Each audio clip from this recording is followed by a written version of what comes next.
Ciao and welcome. Yesterday, as part of the Tortellino mini-series for Christmas, I cooked a shoulder of lamb in the oven and it was really delicious. But we didn't eat it all, we've got some leftover. So today I decided to cook something with that leftover. This is a slightly different video because I've not quite decided yet what I'm going to be doing. It's likely to be a pasta of some kind, but I thought that I'll show you my thinking process, so we'll go through together in my fridge and my cupboards and see what we find. Also, part of our philosophy occasionally is to stop going shopping and eat what we have at home.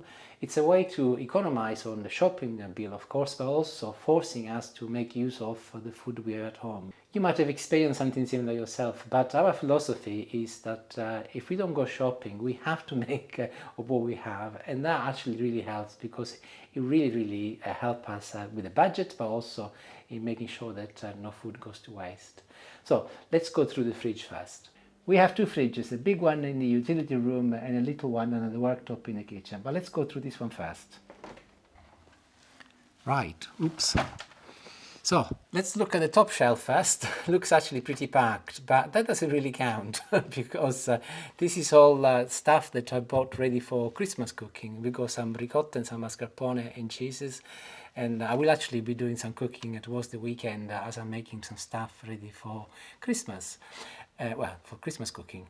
And this shelf looks pretty poor, already empty.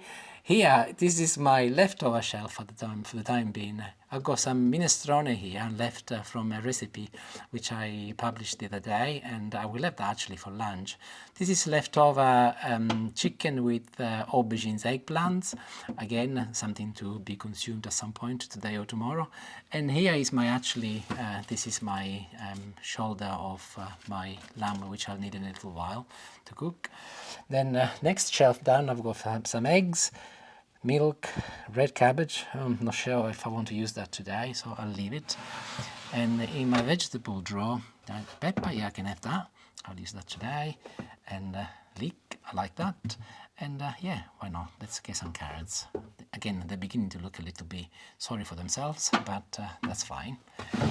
And some fruit. So let's move on to the one in the kitchen now.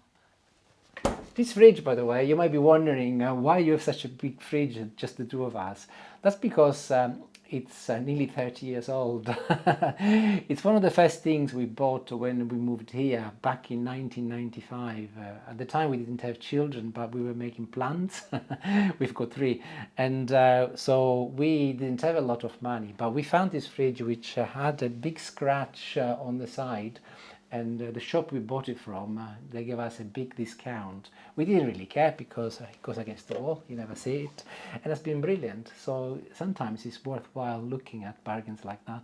And it's been working ever since, nearly 30 years. Isn't that brilliant? But fridge number 2 is much smaller, and that lives in the kitchen, and it's one of those which is integrated under the worktop. So let's take a look. Top shelf, we got some homemade yogurts, which Julie makes, cheese and fruit, and tomatoes. I think I'll have some tomatoes. And here there is some celery, so I'll use that as well. With the homemade yogurts, by the way, they're dead easy to make. Julie makes these, Julie, me, whoever happens to make them, but they are very convenient and very healthy. Let me know if you would like me to show you how to make these, and I'll do maybe a little short. On the side of the door in the fridge I also found some tomato puree, not a lot but plenty for what I need today. And lastly I'll move under the stairs where we keep also some of the food in there. So let's go and have a look. So one thing I'll need is pasta. Pasta we do have plenty of, as you'd expect in Italian. Here, macaroni, that is what I was looking for. Also this is our vegetable tray, and I don't need, that is no more onions in there. I don't need onions because I got the leek, but I will, I got a potato and some garlic, and I think that'll do for today. So to recap, our fridge and our cupboards are on a diet until the weekend when we go shopping. Today is Monday, by the way.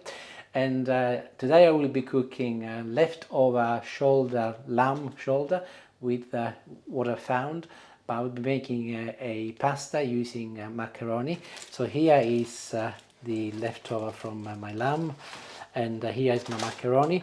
But I will be complementing it with some leek, onion, garlic, potato, and a few tomatoes. And here I've got also some pepper, a yellow pepper, and some celery. So let's get started. The irony is also that I just found some rosemary which is left from yesterday, so I will use it as well because with lamb, rosemary is perfect. And I'll start by chopping my vegetables first. I'll remove the bottom and the top from my leek, and as it has been in the fridge for a little while, I'll just remove the very top layer so that it's good practice anyway.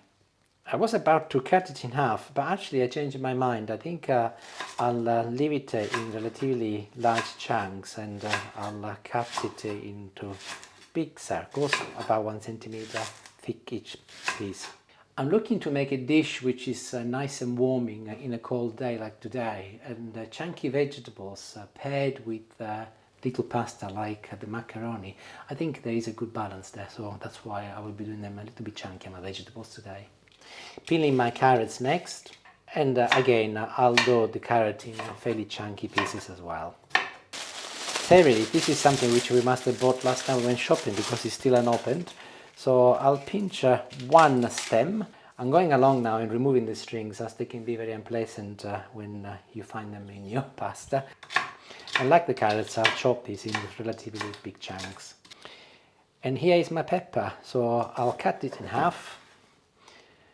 And I'll remove all of this white stuff on the inside, including the seeds, because they are very bitter, difficult to digest, and unpleasant to taste.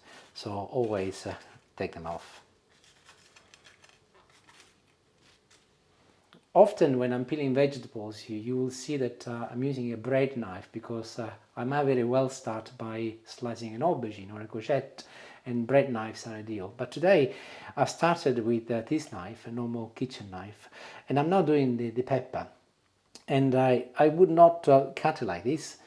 I would if I had a bread knife, but it's safer in this case to turn it the other way around, so you got the rough bit on the top, and then you will find that the knife will cut your pepper considerably easier and safer. So little tip for you today. Whereas if you go up here, it's a little bit slippery and could be dangerous. So like this is much simpler. And I'll cut these in little long strips. That is pretty good. I've got a good base for a soffritto, so let's get a saucepan now. And here it is. I'll add a little olive oil, enough to cover the base slightly so that the vegetables will fry nicely, and I'll pick them up, and as it is cold, I'll add them in. I nearly forgot the garlic.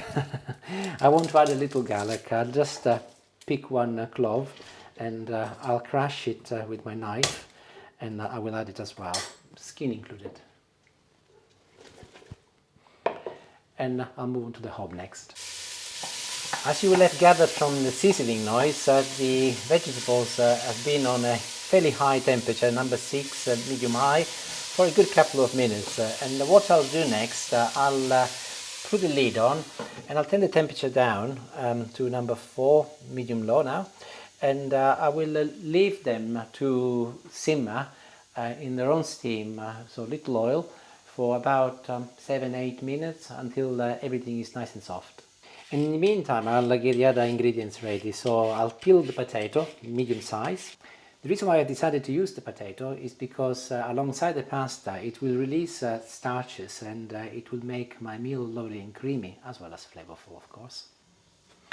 And here I've got a handful of tomatoes, which I also decided to use. These are plum tomatoes, so I'll chop these in half as well, so that they remain relatively large. Although I suspect by the time they cook, they will disintegrate anyway, but at least they start large. And the last ingredient here is the lamb. I am going to leave as it is. I'm not going to be carving it or chopping it. I'll cook it whole, and then I'll do the carving later once I'm happy that everything is cooked. So nearly 10 minutes have passed, and let's take a look. The vegetables are lovely and soft, and as I've kept the lid on, they're actually cooking considerably quicker as well. So I'll actually start with the lamb. I'll just put it in as it is. No particular order really, but tomatoes going next. My potato, followed by a good splodge of my tomato puree. Reason why I decided to use tomato puree, by the way, is because it will compensate the acidity of the tomatoes. This is considerably sweeter than fresh tomatoes, different type of flavors, and I think they'll complement each other very well. And I mentioned rosemary, so I'm going to put it in. And there it goes.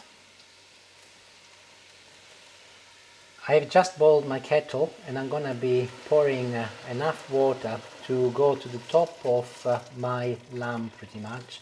Let's see how it goes. Or thereabout. That's perfect, that'll do fine. And I'll turn the temperature up until it starts boiling, but as the water from the kettle is really hot, it won't take very long. And that is it, it's boiling, so I'll put the lid back on and I'll turn the temperature down now onto number 4 again, medium low. And I'm now leaving everything for a good hour. In that hour, the meat from the lamb will become really tender, and I'm hoping that by the time it's done, it will peel off very easily. But also it will release some beautiful flavor, which will combine with all of the flavor from the vegetables, and it should be absolutely delicious. You will have noticed that I didn't put any salt and pepper. I will leave that to the end. Also, the meat yesterday, I did actually put quite a lot of salt, and Julie told me off. So I do not know how salty it's going to be. So at the end, I will test it for both salt and pepper. So I'll see you in about an hour. Okay, so 1 hour and a quarter has passed, mostly because I got carried away by editing yesterday's video, but everything was cooked after 1 hour. So let's take a look now. Okay, so here is my lamb, and I'll get it out. Try and drain it as much as possible so that I don't make a mess on my board. Also want to go and fish out my potato. Here it is. And I'll put that on a separate dish for now. And having cooked it for a good hour, the meat actually comes off ever so easily. Look, I'm using just a steak knife and it's perfect. I'll use my hands next, it's easier, so I'll clean the bone as much as I can. This joint was shoulder, and it does actually release a lot more flavor because it's a little bit fattier, so it's going to be really nice. And I'm going back and I'm chopping the meat in little chunks so that it'll go a long way with the pasta. And this is done, and I can add it back to my sauce now, or stock, whatever it's called. So here's my potato, and I'm mashing it with a fork so that I can add it back and it'll give me that lovely creamy texture I was mentioning earlier there. And before I move back to the hob, I'll mix everything together to see what it looks like. Oh, it smells really nice. Anyway, let's go back to the hob and we'll put the pasta on. So everything is boiling again and I can add the pasta next. And the reason why I've chosen to cook the pasta in the broth is because I want the pasta to absorb all of the lovely flavor from my stock, but also it will release the starches and will make it even creamier. But I'm not going to cook it all the way, and I'll show you that in a moment. So the pasta's been cooking for about 5 minutes. It's got another 3 or 4 minutes left. So I'm going to turn it off completely. I've got a little rosemary left, which I will add next. A quick stir, and I'll put the lid on, literally like this. And I will leave it now for about 5, maybe 10 minutes. And the heat will continue cooking the pasta, and also will gradually, slowly cool down a little, and then we'll be ready. So I'll see you in about 10 minutes. And I am ready. There. Smells lovely. Yes. And look, see, it looks ready. And I did say that I was keeping all of the vegetables in chunky pieces. That is wonderful because you can see them and you can appreciate them. You will remember that I hadn't salted it, so I'll just test it for salt first. As Julie's back now, and she's the one who told me off yesterday to put too much salt in. And it's actually in a desperate need for salt, but what I'll do, I'll put, as Julie's here, I'll put... Salt police has arrived. Salt police has arrived. I'll put a little in, 1 and a bit, and I'll give it a mix. You know what, she can be really mean. I cook all of these lovely dishes and then she picks on me. No, it wasn't that. It was just I said that when I counted, there were several teaspoons of salt for a meal for two. I know you've Yeah. got some of it left over. That's better. That's actually perfect. And as I often do when I make this sort of stuff, I always start with the hard part, so pasta and vegetables and lamb in this case. I'll do a good couple of spoons, followed by some broth. That's perfect. Little olive oil, always. Little Always. raw olive oil. It's like the law in this It's house. the law in this house, yes. Not a lot though. There, Just a dribble. just a dribble. Oh, and look what it's got, everybody. Parmesan cheese. Actually, this is grana, but it's very similar. So just a little, again, to complement everything else. Give everything a good mix, and inevitably I'm gonna try some lamb. Of course you will. But it's really, really hot, so I'm going to take my time, Julie. Oh, you know what? The little rosemary I put at the end, it really complements the total flavor. It's delicious, honestly. It's really cold outside, and on a day like that, ideal. Hopefully you have enjoyed the tour of my fridge and my fridges and my Oh cupboard. my God, I haven't been in my fridge. Yes, you were not here. And you can make this with any leftover meat. Could be beef, could be lamb, or even chicken, of course. Doesn't really matter. The beauty of this dish, what makes it taste even better, is the knowledge that it's made with leftover or with stuff that needs to be used up, and zero waste, or almost zero waste, which is a great thing nowadays. So make it, let me know how you get on, and hopefully you might want to share some of your ideas with me. Thank you, see you later, and bye bye.